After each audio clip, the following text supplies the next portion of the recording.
السلام عليكم ورحمة الله تعالى وبركاته. مامولك جامعة martida qiimaha badan ee gobolka iyo madaxda gobolka waa salaamaya guddiga doorashada musharaxiinta tameeyay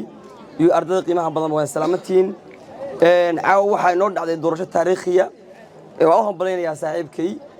waa markii u horeysay oo musharax caafimaad oo jaacad hogaamiyo hamal yaa leeyahay saaxiibkay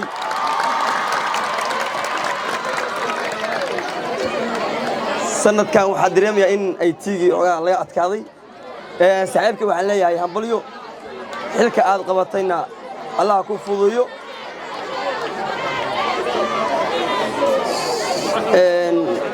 geednimada ka wada qosiso saaxiibkay caawa ee guuleystay waxaan leeyahay hambalyo ardada saaxiibada ay codeysay iyo kuwa ay codeeyayba waxaan leeyahay jaamacadda la shaqeeyo guddoonka cusub la shaqeeyo balanteen waa guul insha Allah yaa damidaysan